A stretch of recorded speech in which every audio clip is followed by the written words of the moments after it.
I'd like to start. So my name is Christine Kohlzaug, and I'm the Executive Director at Sustainable San Mateo County, a local nonprofit organization. I'm going to say a few words about Sustainable San Mateo County, or SSMC for short, in a few minutes. But actually, to get us started, I would like to start with a few short polls to kind of see who is joining us tonight. So let's get this started here. So the first one is about how many times you have attended a happy hour. If you could please start and respond. I'll give you a little bit of time. Live in San Mateo County, south or north or central? Oh, say it again. I didn't catch that. So central would be around San Mateo, the city of San Mateo.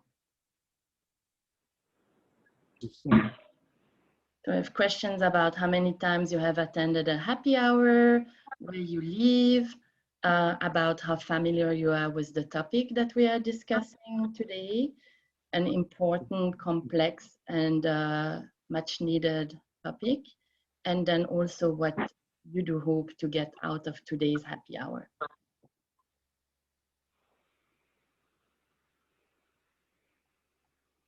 Right, so I'll give you a little bit more time. I did want to mention that the polls are anonymous.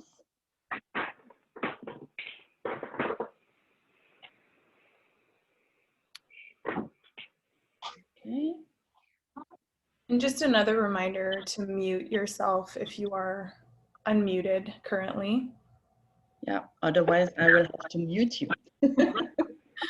We appreciate it. Thank you so much. All right, so I think we can close the poll here, and in the interest of time, I will share this with you later, actually, post event. So Gianna, if you can launch the PowerPoint, we can get started. All right, so as I was saying, welcome everyone. Good to see you here. So that's our second happy hour of the year. And next slide, please, Gianna. So wanted to quickly introduce our core team with the happy hour, the happy team, as I call it. So we are fortunate enough to have with us today Kirsten Keys. She is a member of my board at Sustainable San Mateo County, and she's also our liaison with the happy hour program. Then we have Gianna. She has been a long-time volunteer with our organization and has been doing a great job as our host for the happy hours, and is also helping a lot on the social media front. Leanne, I'm not sure if she's here yet, but I'm sure she will join shortly. Otherwise, Leanne is also another long-time volunteer with our organization, especially very active with the Indicators Report program and also on the Scorecard project. And then last but not least, we have Megan. She is our amazing intern and a very talented designer. So welcome. Thank you for joining me in welcoming my team. Next slide. So we are fortunate also to have a number of SSMC board members with us tonight. So perhaps everybody, if you feel so inclined, feel free to just add your names and affiliation in the chat box. So I just wanted to give you a few words about SSMC. So you have our website address at the top of the slide. And what I wanted to mention, so we are a nonprofit that's focused on San Mateo County. Our goal is to, our vision is a sustainable future for everyone in San Mateo County. And we do adopt a systems thinking approach to sustainability. So we believe that all 3 E's, social equity, a green environment, and a thriving economy, we believe that all these 3 E's need to be in balance for us to achieve true sustainability. So we have a number of programs, and you can learn more on our website. But I will say that we do focus on measurements, measuring the sustainability performance. That's via our indicators report and scorecard programs. And then we also focus on solutions because we believe that there is a wealth of solutions that are out there and we don't always have to reinvent the wheel. So that's our sustainability ideas bank. And then we also like to basically celebrate people, organizations that are champions on the sustainability front. And we are also true believers in the power of inspiring people. And last but not least, we advocate for sustainability policies and initiatives that are in line with our vision and mission.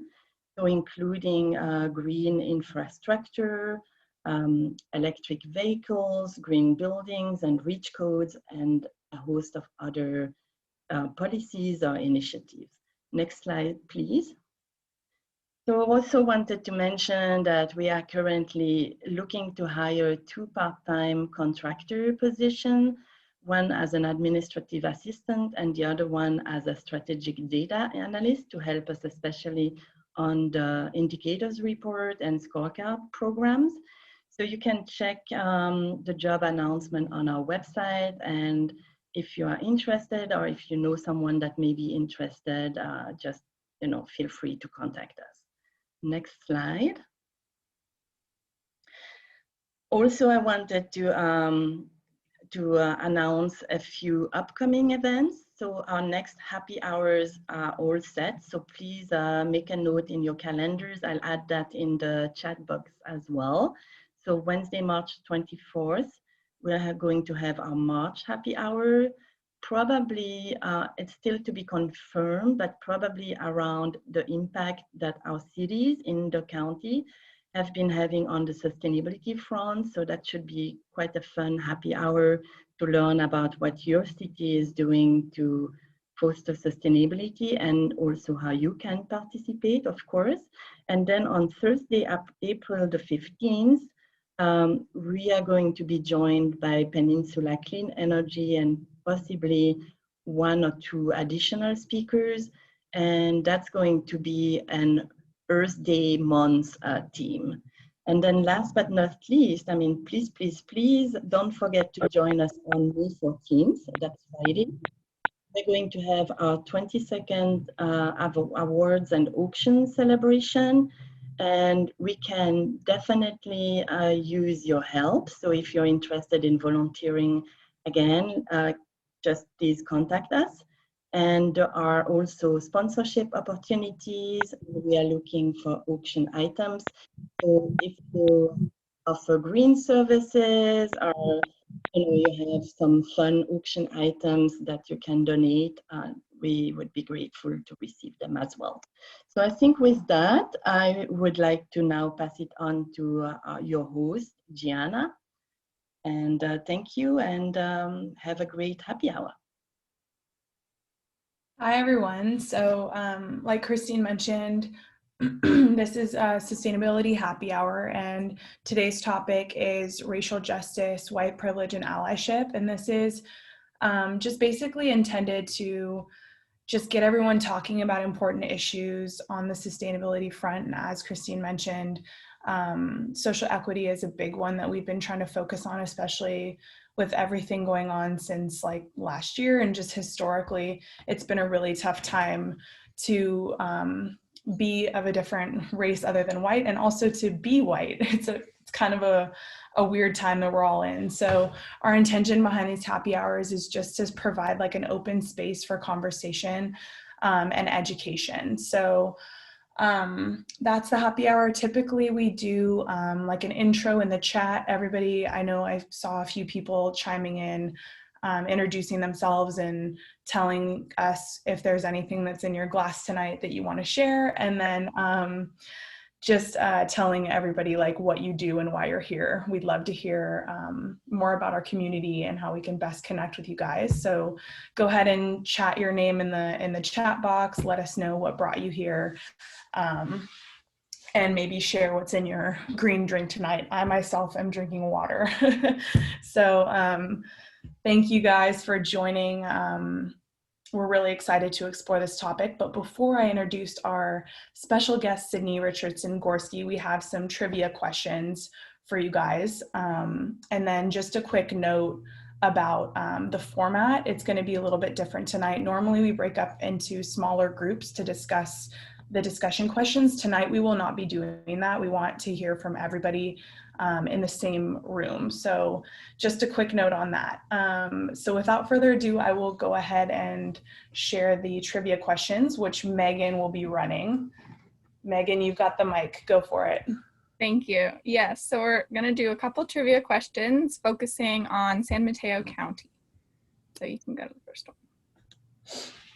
So our first question is, what % of San Mateo County residents are immigrants? So if you have your video on, you can hold up a 1 for A, 2 for B, 3 for C, or 4 for D, or you could put it in the chat if you prefer. Whatever you think. See a lot of 2s and 3s, a lot of Bs and Cs coming in.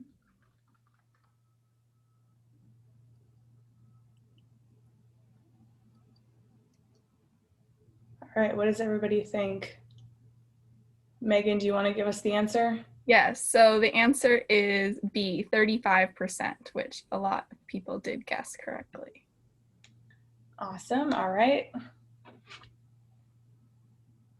So our second question, what % of San Mateo County residents are people of color? Again, the chat, or you can hold up your fingers.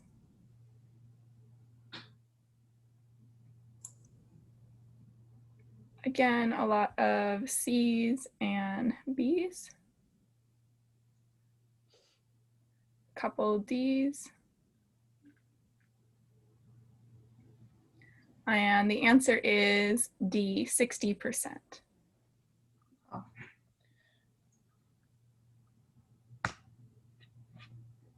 And then Latinx residents account for 20% of San Mateo County residents. But I know that this is important work and we have to do it. And what % of San Mateo County COVID-19 cases? Sorry, whoever's talking right now, could you please? Julia, you're not muted. Thank you, everyone. All right, sorry, could you repeat the question, please? Latinx residents account for 20% of San Mateo County residents, and what % of San Mateo County's COVID-19 cases as of July 2020? We see a lot of D's and C's.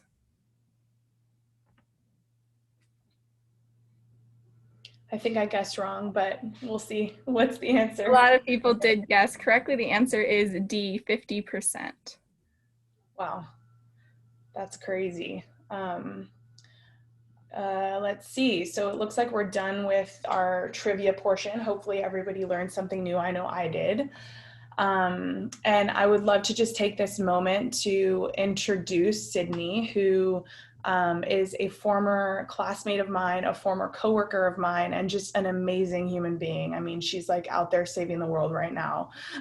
So we actually met at Devil's Canyon Brewing Company after learning that we were both athletes at Menlo College. We became friends, and then she moved to DC and left us. So there it is. I'm really excited to introduce her. She's a California native. She now lives in Washington, DC, as I just said, and she's an advocate for you name it. I mean, she's just like killing it with the Change the World game. So super impressive background. She also played soccer at Menlo College, that is, in Atherton.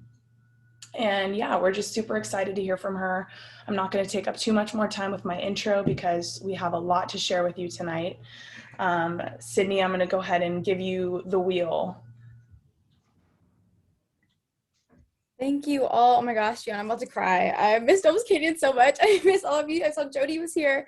Hi, Jody. Hi, everybody. I'm so happy. Yes, you are. Is that Okay. I'm gonna need everybody except for Sydney to mute themselves, please. Please, please, please, please, please. Right. While we're doing that, I will go ahead and share screen. All right, do we see white privilege and allyship? Yes. Oh, we're all muted. Oh, perfect. Yes, thank you. Awesome. All right. Let me make sure everything's all together. All right. Awesome. So thank you all for joining. I do want to say quickly, I live in downtown, which is great, but I live next to a fire station, which was totally fine pre-COVID, but now it's like the worst. So fingers crossed. I was telling the team, I haven't heard many tonight, but if that happens, I'm super sorry. I'll just pause for a second and then get right back to it. But thank you all for joining again. We have a ton to cover. I will do my very best to touch on all the various topics, but my goal is really just to get you interested and dive deeper after this happy hour. I created a list of resources that will get sent around later. So I really hope you just get your interest piqued and then you can go through that resource guide and kind of just keep learning because there's so much to this topic. But first, I know we did a little bit of why we wanted to join today, but I would really like to really focus on it. If everyone could just spend a few moments typing in, why'd you join today? What interests you about white privilege and allyship and what you want to kind of get from this happy hour? I'll give a few moments for everyone to type it in the chat, please.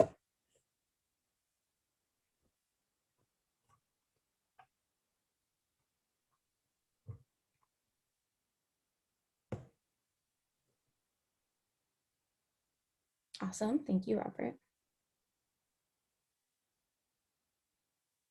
Love it, love these.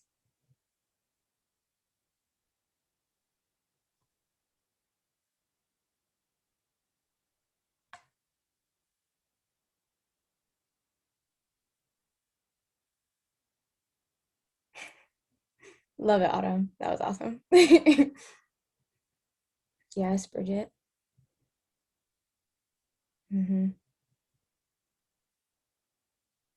Oh, CC, very interesting about children. In the resource guide, there's resources for children. That's really interesting. I should have included that. Awesome. Thank you all. Keep those coming, but we'll get started. So I know this might have been everyone before they hit join today. This is awkward. This is uncomfortable, but I know we can do it. We all just got to stick with it together, and we got this. So why did I join today? I was going to just make you guys answer it. I joined because this is my family. So quite literally, I have a white and a black side, and white privilege is really close to my heart because it's been a center of our conversations for a long time now, and it just gets up and down with everything that's going on. And I'm really passionate about educating others because you never really know who you're hurting or who needs you, and you can really start those conversations in your circles. And I want to help people become that ally or that champion for other people. So a few ground rules before we get started. Respect, step up, step back. In the Vegas rule, respect, this is, like I said, a tough topic, and I want to make sure this is a space where everyone feels able to share and communicate, but I also want to recognize the presence of oppression. Classism, sexism, white supremacy, racism, those exist, and this isn't really the space to debate those, so I want to make sure we're clear on that. Step up, step back is one of my favorite rules. Just be mindful if you're the person who likes to share a lot. Maybe if you notice you're taking up a lot of time, step back and let somebody else share. And on the other side, if you don't typically like to share, go ahead and step up. This is a time where we all want to hear from you. Everyone wants to hear from everybody on this topic, so please share if you feel so inclined. And the Vegas rule, we all know what that means. Whatever happens in Vegas stays in Vegas. Please do, if somebody shares something really personal, keep that here, but do take knowledge, tips, thoughts, any of that with you. All right, so white privilege. I want to hear your first impressions. When you see the words white privilege, what comes to mind? What do you think? What do you feel? Go ahead and take it to the chat, please.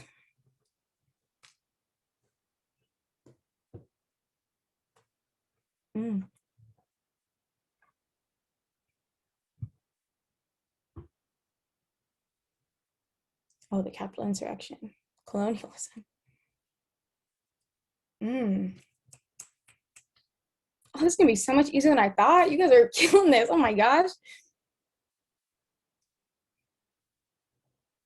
I love these. Yes. exactly. These are going to be an easy next 3 slides then.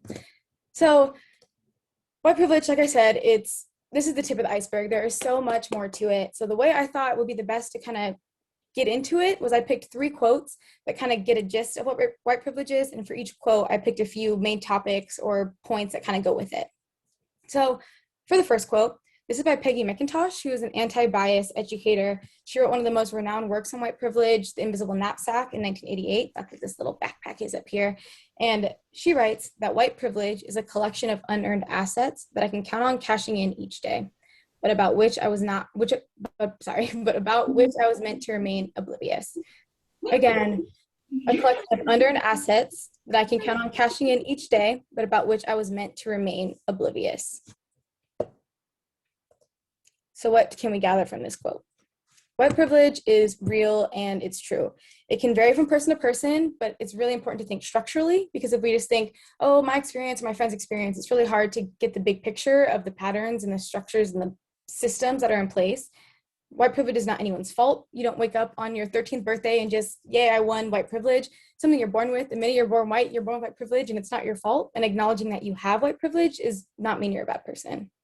But white privilege is deep and insidious. I know I just said that it doesn't mean you're a bad person, and it doesn't mean that you are deep and insidious for having white privilege, but the actual white privilege is bad because it runs deep and it goes virtually undetected by those it benefits. And that's the point. That's why it's so evil. Like Peggy said, you're supposed to remain oblivious. I like to think of it as a horse with blinders on. You see your life, you see your struggles, you see everything that affects you, but why would you ever look over here? You don't really need to. No one ever tells you to, so it could just happen. So for example, I'm a cisgender woman, meaning I was born woman, identify as a female, as opposed to transgender, non-binary, or gender non-conforming. And I never knew, but only 40% of transgender adults report being out to their healthcare providers. And 19% of transgender adults have been just straight refused medical care just because of their gender identity. I have never had to worry about that. If I'm sick or if I'm hurt, I just go to the doctor. That's not my fault, but it is my privilege, and I need to be aware of those things, and I need to do the work to know things like that happen. The next quote is by Toni Morrison, the legendary writer. It goes, "In this country, American means to be white. Everyone else has to hyphenate." In this country, American means to be white. Everyone else has to hyphenate. Speaking of African American, Asian American, Mexican American, etc. And I think this is one of the biggest things to grasp about white privilege is these just buzzwords, individualism and universalism. White privilege is being seen as an individual while also living in an environment that universally is catered to your experiences. So I know that's just like super out there, but I'll try to give some examples to make it a little bit easier to understand. So for individualism, it's the idea of one bad apple, one bad neighbor, one bad kid. I'm not racist because it's really just the privilege of uniqueness. Black, Indigenous people of color, or BIPOC, which I'll probably say a lot, tend not to have the same luxury. For example, criminals and rapists at the border. Were there a few? Maybe. Was it the whole group? Absolutely not, but they were all grouped together. Or rioters and looters at the Black Lives Matter protests. I could tell you, we weren't all rioters and looters, but what was picked up on, what was shown over and over and over again, we had to come in this big group. It's Lazy or Stupid, it's Willie Horton, it's Welfare Queen, it's all these ideas that are shoved down throats that Black, Indigenous people of color are one group and we don't get to be individuals, as opposed to white people don't tend to have to be. And then universalism. That's, look at your TV. You have commercials, superheroes, look at your favorite characters. I mean, shoot, look at all your characters. They get to be Joan and Steve. When it's a Black, Indigenous person of color, they could be Joan or Steve, but now they're the Black friend, the Black nurse. Their Black character is shaped around their development or their identity. No one bats an eye when it's an all-white cast, but when it's an all-Black cast, it's probably a Medea movie. It's strange, it's different. And when Black people are cast as the princess or the Star Wars character, it's practically a revolt. So that's just kind of something of universalism. Or another example is look at your grocery store. If you go to Safeway and it's just filled with soul food, you'd be like, this is strange, this is not normal. Other cultures tend to have to only get an aisle, or they have to have their own store to be filled with their cultural foods. It's really all just says white is the normal. It's just everything, it's the norm. But I have one more example that I think is really helpful. So let's say you go to a hotel. It's been a long day of travel, you go to take a shower, you walk in, Boom, yes, there's free shampoo and free conditioner. Is that everyone's favorite thing? That's like my favorite thing. Do we all love that? Whose hair is that for? Last quote. What white privilege means for white people is that their whiteness has not been a social, political, professional, financial, or legal hindrance. They have the privilege of the benefit of the doubt, which manifests as the privilege to just be. Last few points on white privilege. It goes hand in hand with oppression, it's intersectional, and it does come with measurable advantages. So when I say it goes hand in hand with oppression, it's because you can't have one without the other. They're two sides of the same coin, because the opposite of privilege is literally disadvantage. So it's not always white people just getting handouts and getting free things, but it's often Black, Indigenous people of color being at a disadvantage. So for example, if you look at a race, there's a Black person and an Indigenous person running a race. The Black person or the white person has a straight shot, but the Indigenous person could have a hurdle here, a ditch here, they trip there. There's just so many different hurdles they have to get through. White privilege is intersectional. There's lots of different ways to be marginalized. There's faithism, there's heterosexism, there's, I think 7, there's a ton. And you can be privileged and oppressed at the same time.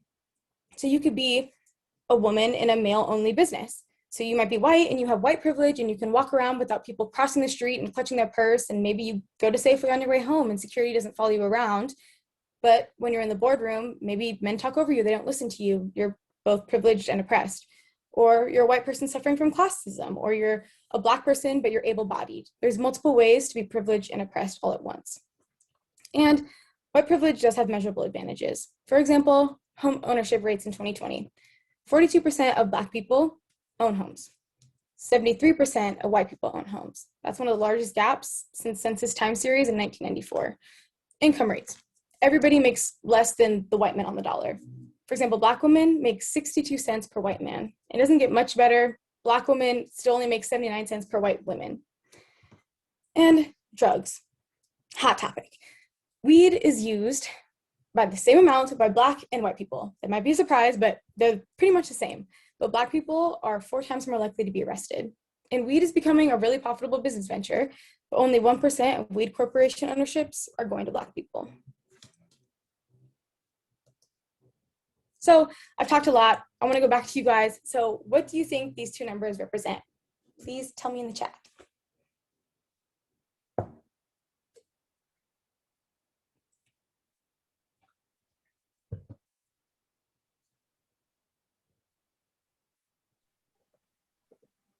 Good guesses. There's no bad answer.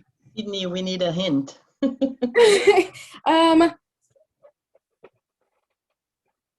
Income is close. Incarceration, that's a really good guess. Okay, you're getting really close. Oh, value average wealth. Yes, killing it. Okay, so yes, these are the average wealth for a white family and the average wealth for a Black family. And we're looking at wealth because it measures a little bit better the long-standing and it better demonstrates systemic inequalities. But so we're all on the same page. Wealth is an individual or family's net worth. It helps ease transitions between jobs and housing. It provides emergency buffers, allows parents to pay or help with children's education, helps build for retirement, passed on generation to generation. Wealth is super important and a great thing if you have it. But as you can see, white families have 10 times more wealth than Black families. Why do we think that is? Is it personal choices? Do white people go to college more? White people get married more? What do we think? Well, let's take a look at this table. So the racial wealth gap exists even after controlling for demographic factors and individual choices like education, marital status, age, and income. But this is just a big old data table. So let's do an example. Let's say we have Scott and Kyle. They're both college roommates, best friends, both 35, both married, both working similar jobs, and let's say a middle income level. The only difference is Kyle is white and Scott is Black. So we said they have the same demographics. Scott's wealth comes out to $126,860. Kyle's wealth is $709,680. This is a difference of $582,820. That means putting your kids through college. That is retirement. That is being able to handle a pandemic. And this is when Scott and Kyle are the exact same. So let's take Bo, their younger, single, white friend who didn't graduate college and makes less money.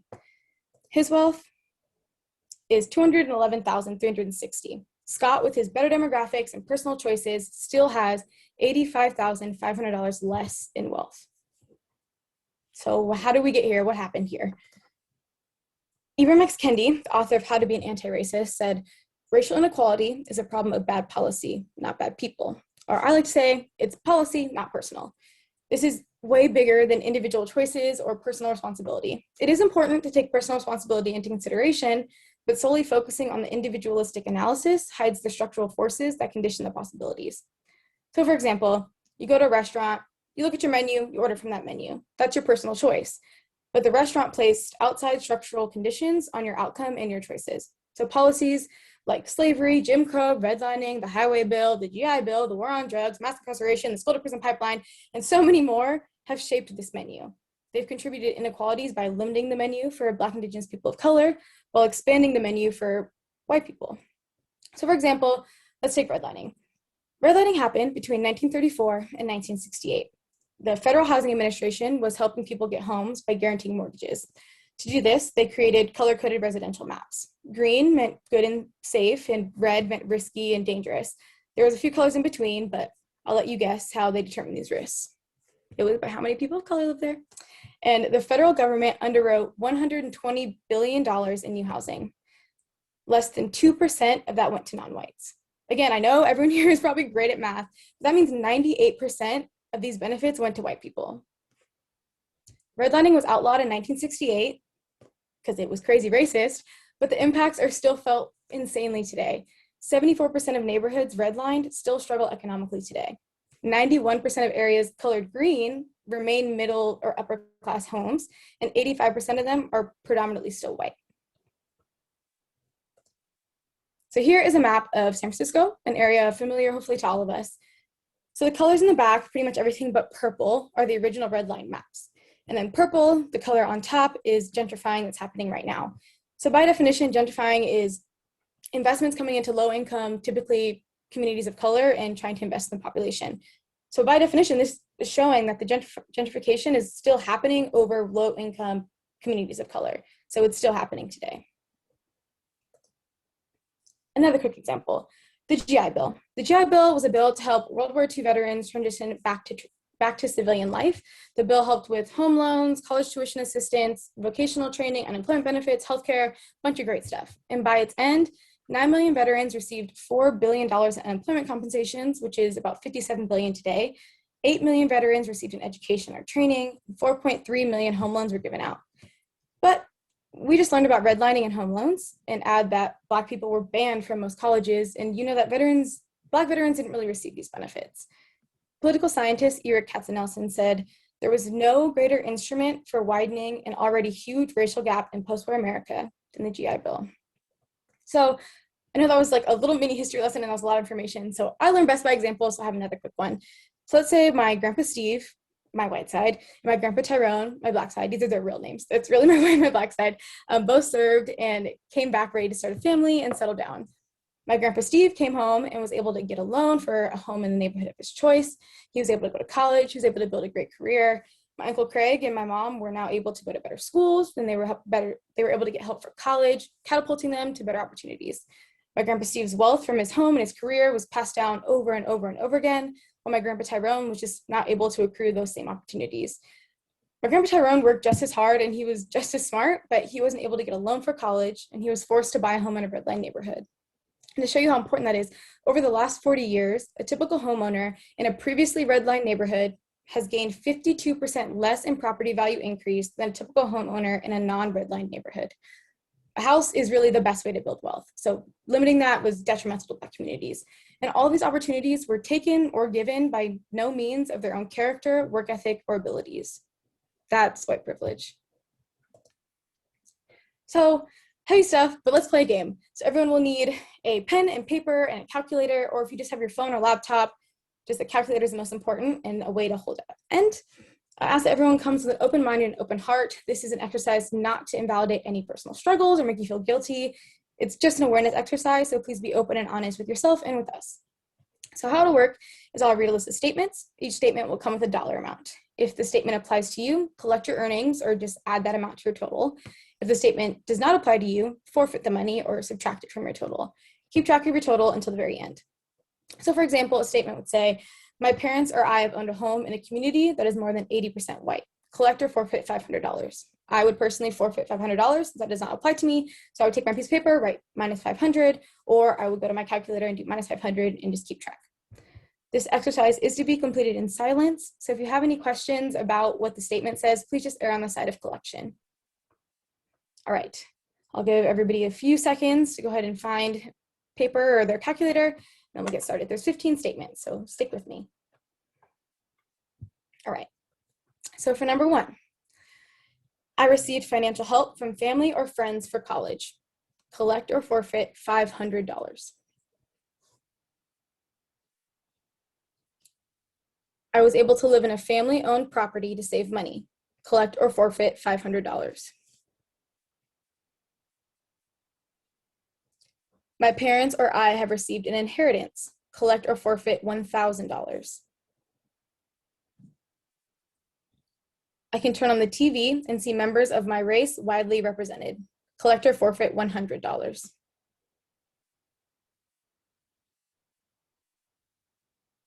Larry, let's go with no. I mean, probably there's some way I'm sure that was white privilege or racism somewhere in there, but we'll go with no. Oh goodness, where was I? I can turn on the TV and see members of my race widely represented. Collect or forfeit $100. I did that one.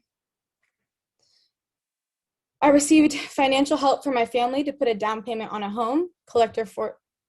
Can you please repeat the last one? Yes. I'll just go from inheritance. My parents or I have received an inheritance. Collect or forfeit $1,000. I can turn on the TV and see members of my race widely represented. Collect or forfeit $100. Okay, I'll slow down. I received financial help from my family to put a down payment on a home. Collect or forfeit $500.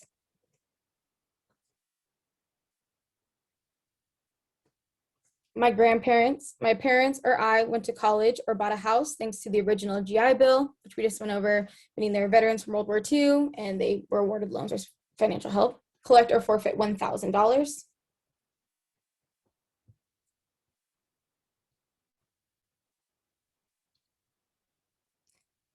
Flesh-colored Band-Aids or nude products match my skin tone. Collect or forfeit $100.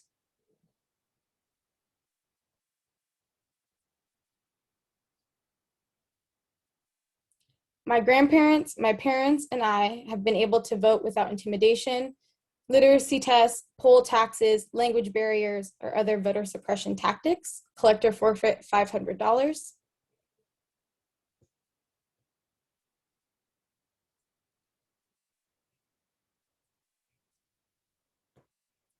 When I'm taught about national heritage and my history, the people on the pages look like me. Collect or forfeit $500.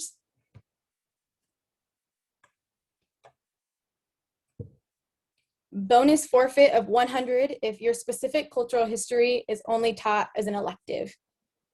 Susan, that would be $1,000. Again, that was a bonus forfeit of $100 if your culture is only taught as an elective.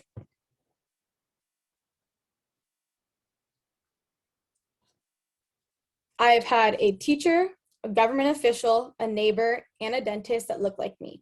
This doesn't have to be at the same time, but just a teacher, a government official, a neighbor, and a dentist at some point in your life that look like you. Collect or forfeit $100.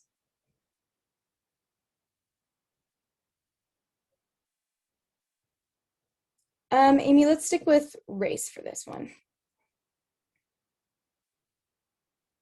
Of course. I can typically go extended periods of time without thinking of my race or having my race play a factor in my day-to-day life. Collect or forfeit $1,000.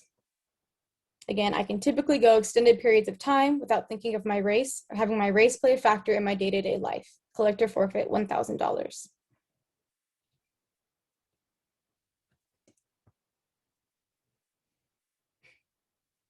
I can go to the store and easily find dolls or children's books for children of my race. Collect or forfeit $100. Collect or forfeit $100.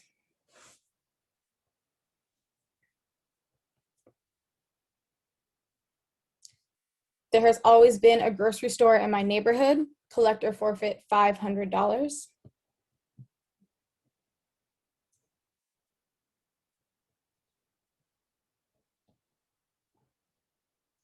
I was taught from an early age that police are there to protect me, and calling 911 is always the best option if I am in trouble. Collect or forfeit $500.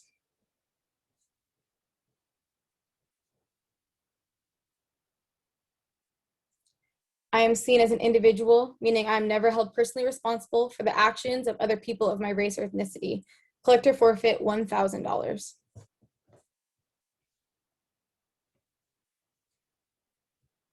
All right, for those who are keeping track on paper, I'll give you a second to calculate your total, and everyone keeping track on a calculator, I'll give you a second to write it down on paper, or if you wanted to show a phone screen, that works too. I would like to reiterate some of our ground rules: respect, vulnerability, confidentiality. Please just respect everyone's experiences. I really want, I'll repeat it right now, Deborah. I really want everyone to feel safe saying all this with us. And please write your total as large as you can on your papers and hold them up to your camera. And Deborah, the last one is, I'm seen as an individual, meaning I'm never held personally responsible for the actions of other people of my race or ethnicity. Collect or forfeit $1,000. All right, so I hope everyone's got them written down nice and big, or if you want to hold up your phone, and we can go ahead and hold them up to the camera in 3, 2, 1.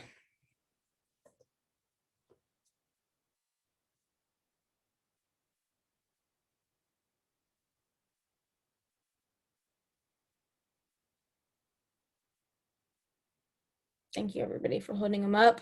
How does everyone feel? Any reactions, any thoughts?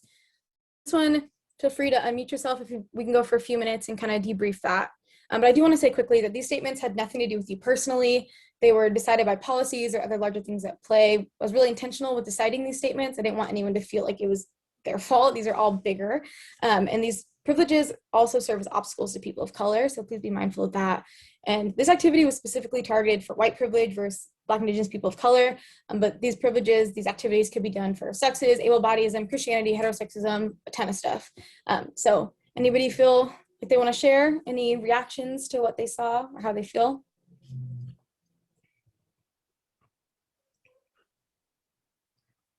It's a good reminder of how some of us can actually be a decent amount richer than we think we are. Thank you. Thank you for sharing. I had to stop and undo the 400, but not put it on the negative side because we were caught in the middle in the South. So we had the sheriff who had a sense of our politics, drop in on us and talk and brag about hitting a Black man who had tried to burglarize his house so hard that he bled all over the floor. Yeah, and the guy knew what he was doing when he came in to do that, and I could see it as a kid at 5 years old. So no, we didn't believe that the cops are only there for good because we knew better. Well, thank you for sharing. So to me, it really makes clear why.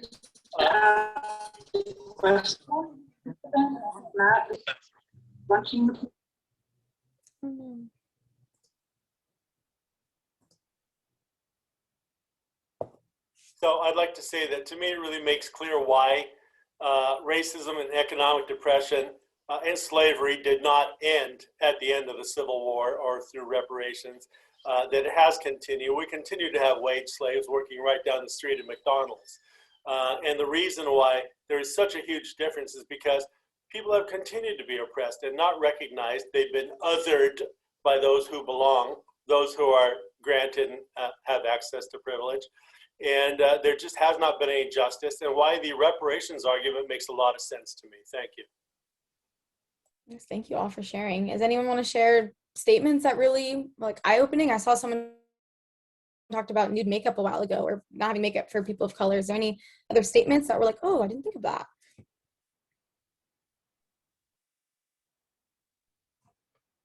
I think the inheritance one was interesting because obviously there is overlap there with race and systemic oppression, but I feel like that one also was the one that kind of was one of my like few deductions that I guess I wasn't really expecting in terms of, I feel like that was really good at showing what you were saying in terms of with intersectionality, you can be like both the oppressed and the oppressor.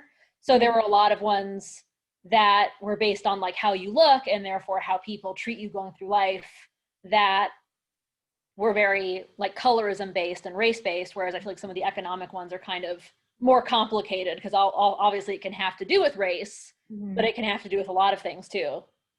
Yeah, no, that's a really good point. And I loved, I think it was Florence.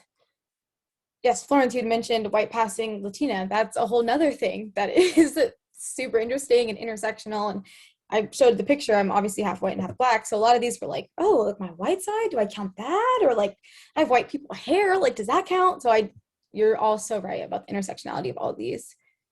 I think another thing is you brought to focus, how it's compounded, right? Like compounding interest. And I know there's been this bill about reparations, just to explore reparations for over 10 years, 15 years. I'm not sure which bill is it, like HB 40 or something? HR 40. Yeah, okay, HB 40. And, this is a great conversation. I think a lot of us have been having these conversations, and I guess the next step is, how do we take these conversations into action? So that seems to be challenging because the nature of the conversation is sensitive for, some people embrace it, some people don't. Yeah. And you just alley-ooped me to my next one. So what can we do to help? Allyship, that is, I know, a huge buzzword and we hear it all the time. And I'm going to do my very best to kind of explain what it is. So what is allyship? The definition, it's an active, consistent, lifelong process and practice of a person from a non-marginalized identity supporting and acting in solidarity with those marginalized. So what the heck did I just say? Simply put, it's a member of a different group who works to end oppression for another individual or group. So for example, men working to end sexism, or someone who identifies as straight working with the LGBTQIA+ community. So allyship, it's not an identity and it's not self-identified. To be an ally, you can't just read one article and change your bio and say, oh, now I'm an ally. The work must be recognized by the people you seek to ally yourself with. So it's going to organizations that are doing the work that you are trying to ally yourself with and see what they need. It's not just, oh, I know what I decided they need. It's doing the work that they're asking for and that they're trying to engage people with. And allyship is a verb and it's hard work. It doesn't stop with one tweet or one Facebook post. It's, like the definition says, active, consistent, and lifelong. It's something you continue to do every time you wake up. So how can you be an ally? Actively acknowledge your privilege and your power and then use it. That's one of the importance, but really, really difficult. Like we said at the race, with the race example, if you are at the finish line, it's a lot easier for you to come back and carry some extra water bottles or some extra weight for the people who are having to jump all these hurdles. I have a megaphone here. It's so important to just grab that megaphone and be the person to say, like, I'm white, I'm privileged, I'm here to help. What can we do? Another super important one, do not expect to be educated by others. I know this one's kind of weird because now hopefully you go home and you're super excited and you call all your Black, Indigenous, people of color friends and you're like, how can I be an ally? It's super important to educate yourself because I promise you, we are all exhausted. It has been a long 400-year plus, and it is just something we really appreciate is when you come with something that you already know and then maybe you want to get our personal ideas or feedback. You don't want to actually learn from us because you can learn from Google, YouTube, so many different ways to learn yourself. And I promise you, if you're asking, we have 100 other people asking us too. So that's something to really be mindful of what can I learn myself?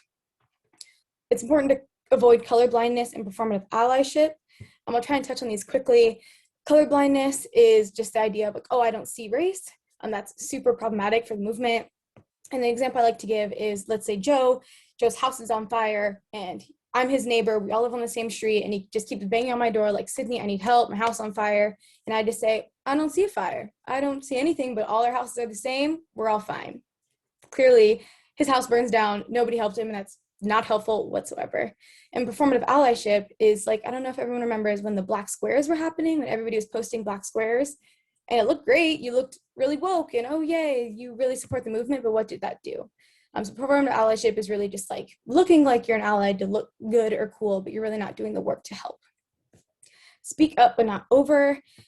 Use your platform to amplify the voices of the marginalized. Hold up that megaphone. Don't talk in it. Hold it up for marginalized people, because I like to think of it as just, you're a backup singer, a backup dancer. This is not your show. This is the marginalized group show. And your job is to just be the person holding up the microphone on the front lines to give them the voice they need and amplify it. And another really important one is, it's not about intent, it's about impact. So you're going to mess up. I absolutely promise you, you're going to mess up. You're going to say the wrong thing. I try to be allies to a bunch of marginalized groups and I mess up. But you have to just apologize and know, again, this isn't about you. And it's, you might have had the best intentions and said, oh, I'm going to just be the best ally I can today. But if you ended up hurting somebody, it's 100% your job to just apologize, learn what you did wrong, and move on. You can't get upset. You can't get hurt. You can't say, I didn't get upset. I don't know why they're mad. It's about impact. If they were hurt, as an ally, you have to just apologize and move on. So we have another quick activity. I don't know if we can get that video pulled up, but I'd like to watch this really short video and then just ask, what do you think you would see with your white privilege glasses? So I will go ahead and stop sharing. If you want to switch with me, Christine, how do you stop sharing? There we go.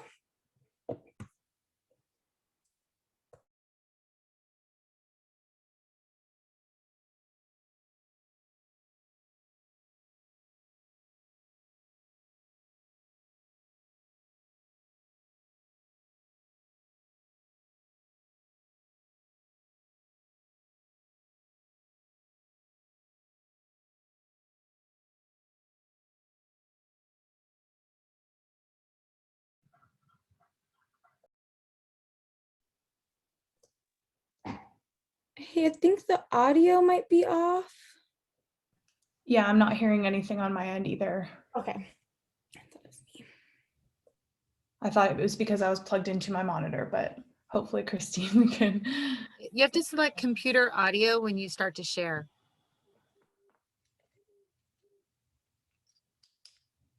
Christine, are you able to adjust Sorry, the? so I think someone said I have to, sorry about that. So someone said I have to, whoops,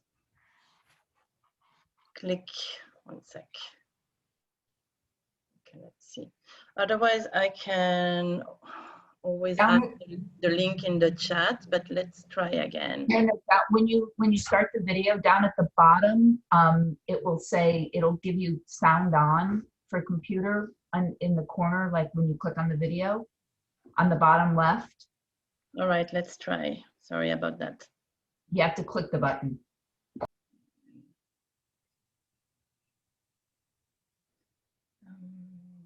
So let's see. Maybe you can guide me. So it's when you actually click on the, when you're going to share screen, you have to, if you're the person that's sharing your screen, go out of share screen and then come back in, and then it will say on the bottom left of the share screen on the, it'll say audio, computer audio, I think. All right, thank you, Amy. We'll try. It worked before, but here we go. That should hopefully do it. Let's retry. And please do let me know. I don't know. White privilege. I Hear it. don't see it. You know what you need? What are these? White privilege glasses. Helps you see the world the way we do.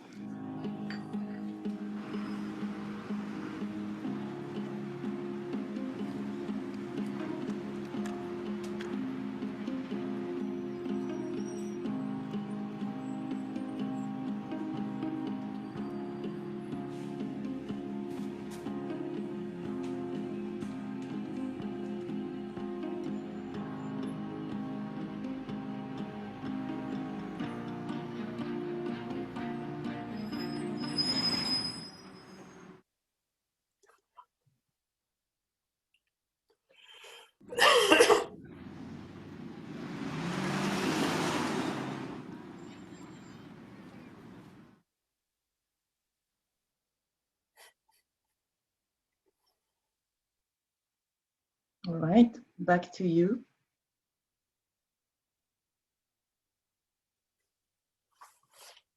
Unmute. Okay, there we are. So what do you all think you would see with your white privilege classes? You want to take to the chat, or if anyone wants to share out loud, please go ahead.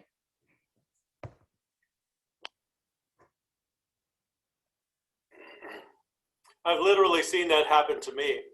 As I walk into a store, I'm a Latino man. Until I speak, I'm watched, I'm followed. When I turn around and say, can I help you with something? Everything changes. Mm-hmm.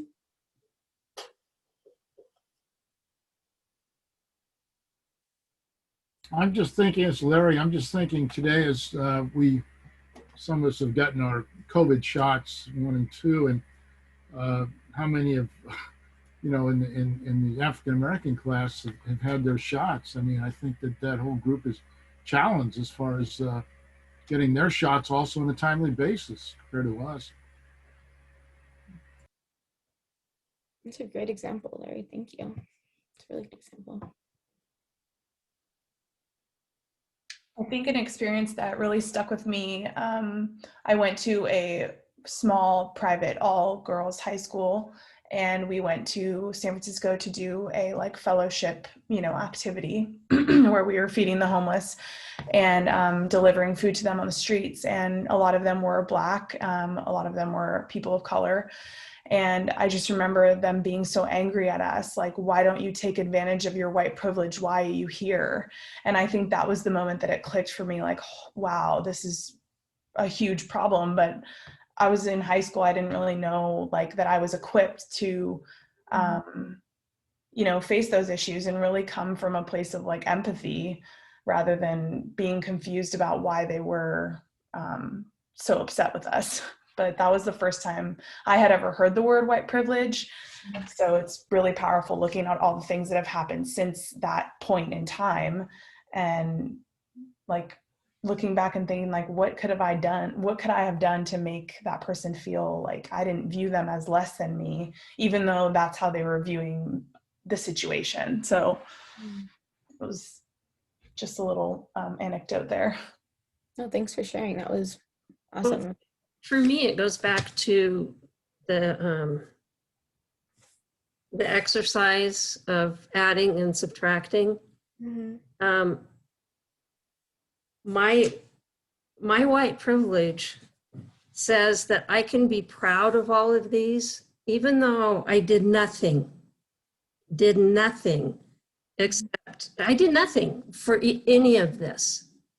And yet at the same time, my white privilege gives me permission to blame other people or other cultures or other races for not having these.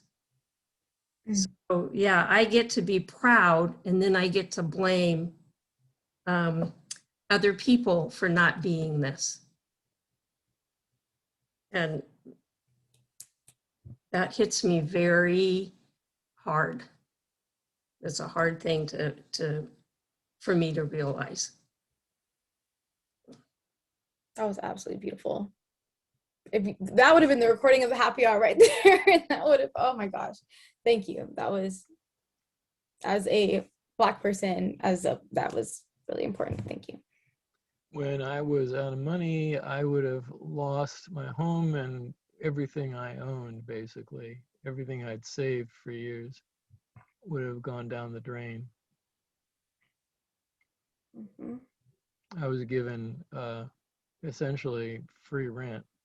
Well, I was actually given free rent for 1.5 years, but then I was also given portions of free rent. Thank you. Thank you for sharing. I've never gotten a traffic ticket in my life. Wow. I've been pulled over several times, and I used to, and I didn't do it on purpose, but I was so rattled by authority, I would cry. And as a young woman crying, I always got off. And then later on, I got pulled over, as I was an older woman, and I was just, oh yeah, you're a mom. Go ahead. Okay. And so it's ridiculous. That's such an awesome perspective. I'm glad that you can recognize that, because that is a huge thing. Yes, thank you all for sharing. There's about 1 or 2 more slides, so I'll get through those. And I'm in DC, so I really have nothing but sleep tomorrow. So if anyone wants to just keep sharing their experiences, I'm all ears and I'd love to hear them. I'm around for more questions or anything that you might need. But so for our next slide, what are some ways to be an ally? We're hopefully learned a lot, and we just are sad or guilty or angry or whatever feelings you might be feeling. Hopefully you are wanting to get in and do something about it. So here are a few ways: read, watch, listen. Read, watch, listen, read, watch, listen. I cannot say those enough. If you can't do anything else, hopefully you can watch a short YouTube video. Hopefully you can watch a movie or do something else. And I'll be sending a resource guide around with just a whole list of resources and links to other resource pages. So hopefully you can find something to your interest. Join or donate to an organization supporting the work. Find or start a book club or a white space, which is just pretty much a group of white allies. Follow activists and organizers. I personally think this is one of the easiest ways to learn and stay involved in the work without really having to do much besides just the normal scrolling you would already be doing. And on that resource list, there's a big chunk of organizers and organizations to follow. Decolonize your bookshelf and your Netflix. This is a big one. Check who you are reading and check who you are watching. This is an easy way to just like not pay attention. It's outside of your blinders. But if the last Black movie you saw was like The Blind Side or The Help, those aren't the best movies to be watching. So next movie night, try Ava DuVernay, or just try a different movie, read a different book. Attend town halls and other local government happenings to ask about issues facing marginalized communities. Again, hold that megaphone for people. Quick example is women getting the right to vote quite literally had to be given to them by men because men were the ones in the room. And we're facing a sort of similar situation with Black, Indigenous people of color wanting these different rights. So if you're that white person, as much as it sucks, you might get listened to more. You might have a little bit more clout when you walk into a room. So go in there, be that front line, be that megaphone so marginalized communities can really speak what they want to speak and be listened to. Call out your friends, your family, your coworkers, your bosses, your neighbors, everyone in between for the same idea. We've been saying it. Sometimes people just don't listen. It might mean more, might carry more weight if their white friend is saying it. Like, hey, let's look at what we're doing. Have you heard of white privilege? Let's talk about it, instead of us being like, hey, you have white privilege, because we all know how that's been going. Notice who's getting airtime in your meetings, in your boardrooms. It's a little different now with Zoom, but notice if people are getting talked over, if Black, Indigenous people and people of color aren't being hired or aren't being listened to, maybe step in and say something. And one of the most important ones, believe and hear Black, Indigenous people of color in your life. If someone's coming to tell you something, don't say, oh, well, what I would do, or I think. Again, you're a backup singer, a backup dancer. Listen to them, hear them, and then maybe work to get to a solution if they ask for that. But your job is to just be there. So if everyone could just give me one way they plan to be an ally, take to the chat. It could be as simple as reading an article, or as complex as calling your boss and saying, why don't we have a diversity task force? Please just go ahead and say what you want to do when you leave here. Can I mention one other thought on this is that, we're all consumers. And so we have an opportunity, like I recently bought some corporate insurance from a brokerage company, and I talked to the chief operating COO, and I asked him, I said, well, before I make this purchase, I'd like to know what you're doing in the way of diversity and diversity awareness in the organization. And he was kind of caught off guard and said, let me get back to you on that. So, whether we're doctor shopping or grocery shopping or clothing shopping, whatever we're doing, we have that opportunity. 100%. It's movements with your wallet. There's easy ways, like a big thing is who uses prison labor. Dove, Victoria's Secret, so many companies use prison labor, or they donate to terrible things. That is such a great point. Thank you for raising that. I might add that to the slide. That was a beautiful one. Thank you. And thank you all for everything that's coming to the chat. Oh, I'm so happy about this. Thanks, Colin. Love that. Is it okay if I ask a question here instead of chat? Yeah, of course. Okay, wonderful. Well, I thank you so much for doing this. I had never heard of this organization before until I saw this event pop up on Facebook. So I'm so happy that I learned about you guys this way. And this was my introduction. It was wonderful. So I'm new to the West Coast, and something that I've heard about the West Coast and then kind of saw it play out during this last election cycle was that people on the West Coast might be good in terms of like performative allyship. So maybe they change the name of a school or they vote for a certain president, but they're not necessarily good at being quote unquote kind but not nice in the way that people are on the East Coast in terms of like actually going forward and enacting anything that really makes a difference in terms of economic distribution or closing the wealth gap, or in terms of things that I feel like actually helps like date. So I guess my question to you is like, how can we learn more in terms of, as San Mateo residents, as Californians, in terms of economic or political policies that we can help to support that are more than just performative, that are actually like putting other people's needs before our own, even if it means that we have more taxes or something? No, that was a beautiful question. And I did want to say, I think I forgot to mention at the beginning, I'll just go to the next slide. I took my email off, but I will put my email in the chat, or I'll send it out on the resource guide. So if you do have any questions, feel free to send me or anybody on the team any questions, and I can try to get them answered as best as I can. But for that, great question. And I think now living on both the West Coast and the East Coast, it's just different cultures. It's really a whole different world over here, and nobody told me. I think it's just listening to if it's Black Lives Matter, going and talking to them. I think what I've noticed, at least, is different here is a lot of the work and a lot of the organizing and a lot of the activists have been around a little bit longer, or their organizations have been around a little bit longer, or they just have a little bit more clout.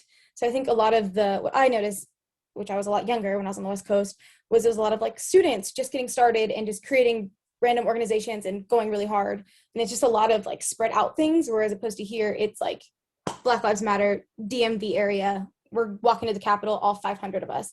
So I don't know if that answered your question, but I think really my answer to any question about what do we do is just look up the organizations. I know a huge one is Surge, Showing Up for Racial Justice. They are very active in the area, in the San Mateo area. They have their own San Mateo chapter and a bunch of Bay Area chapters. So please, again, if you want a better answer, because that wasn't great, I'll write it out and give you a better answer. But thank you for your question. And thank you for people putting stuff in the chat. And thank you, Christine, for putting it. Sydney, my name is Deborah. I wanted to thank you. I really appreciate this seminar. I'm African American, and like you, I've lived in two worlds. I was married when I was 23 to an African American, and I was married for 16 years, and I lived in South Central Los Angeles. And during that time, I bought my first house, and it was completely redlined. I didn't have any bad credit. I always paid my bills on time, and the interest rate was astronomical. And now, fast forward 20 some years, I live in the suburbs in San Carlos. The interest rate is low. Almost laughably low. And I'm married to a Caucasian man. We've been married 16 years. And when you ask the question, can you go through your day without thinking about your race? I can do that. And I was surprised. Everywhere I go, I work in the legal field. Everywhere I go, I am surrounded by people who are not of color, and I am comfortable. And when I take the Harvard ICAT test, my bias is white people. I am more comfortable around them than my own. And it started very early in life when my grandparents raised me, and when they bought their first home, it was in the suburbs near USC, and all the white people moved out and Black people moved in. Yeah, so, and I am also a foster parent, and I have raised children who are both Pacific Islanders, Jewish, and Hispanic and Black. And I got better benefits for the children who were Jewish. So I've been paying attention, but I also am feeling guilty tonight about enjoying some white privilege. Hey, Deborah? Yes? It's Larry. I want to pick up on something you said, very interesting, because I've thought about this, and maybe other people. San Mateo County, we are one of the most diversified counties in maybe the United States, certainly in California. And I've told people, even though I'm white, I feel more comfortable in this county. If I go up to northern Sonoma County or somewhere out in eastern Contra Costa County, and they're all white people, I don't really feel home there anymore. I feel home here. I feel home here too. Yeah, so it's, I think other people feel the same way. Larry, I will tell you, I own my home in a little city here, and I was scared for one day in the 20 years I've owned that home. It's under construction, and it was during this pandemic. I went to visit that home, and a lady, I unlocked the gate and I backed my car up. And as I was moving my car, a lady was walking down the street, and she walked into the driveway and down to the front of my house, 50 feet. And I was so shocked. I sat in my car and I just watched. And then I thought, oh, I left my front door open. I should get out of the car. But I saw her walking out. So I just watched her, and she walked up to my car, and she knocked on the window and she said, "Can I help you? You look lost." And it was shortly after Breonna Taylor was gunned down. And I was so scared that she was going to call the police because of the interaction we had, because I told her I wasn't lost. I had just finished reading this book, White Fragility, and I knew what to say. For the first time ever, I told her, I'm Black and I must be out of place to you. And she said, no. People like you get lost up here all the time. Deborah, our church group just read Robin DiAngelo's book. It's real. For anybody on this, you've got to read Right Fragility. It's a real, it'll shake you. Yes. No, thank you all for sharing. Victoria, I saw you in the chat. Thank you for sharing so much. And To White Fragility is a great book, but do be mindful. There is some issues with, they think she doesn't go far enough. I thought it was great. I didn't realize everybody had a problem with it, but start there and then keep building, because there are so many people and there are so many books, and I'm telling you, there's so many. Once you start, you can't stop. And I just really appreciate all of you for sticking with me this long, for listening, for being so attentive, for giving your feedback. I appreciate you all so much. And I just want to leave you with the words of Martin Luther King. In the end, we will remember not the words of our enemies, but the silence of our friends. So thank you all so much. Please check your email for the list of resources. And my email was in the chat, and we can put it again at the end of that resource guide. And please feel free to let me know if you have any questions. But remember, educate yourself before asking others to educate you. But also answer any questions you have. Thank you all so much. And I'll be around for a little bit if you need anything. I have chills right now. Like, that was so powerful, Sydney, and your presentation was so articulate, and you just, like, I can't even thank you enough for joining in your busy schedule. And like, my heart is so full right now with gratitude for all of you guys. Like, this was like our biggest happy hour yet. And I'll just note that it was like the anniversary of Ahmaud Arbery's death today. And I just find it really powerful that we are all able to connect from our different perspectives and add value and just learn more. I mean, I am like shook to my core right now. So I'm speechless, which wraps up, it's a good time to wrap up our happy hour 15 minutes late, which I think again speaks to just the magnitude of this issue and just the amount of care that you guys have for this conversation. So thank you again, Sydney. I think she deserves a round of applause. If everyone could just unmute themselves and just give it to Sydney. You did amazing. So yeah, I can plug our social medias, and you guys can keep up on this in our newsletters, and go ahead and visit our website. You can get all the information you need. If you'd like to join another one, follow us on Facebook, follow us on Instagram. And thank you all for an amazing discussion. That was awesome. See you next time. Thank you. Bye-bye. Okay.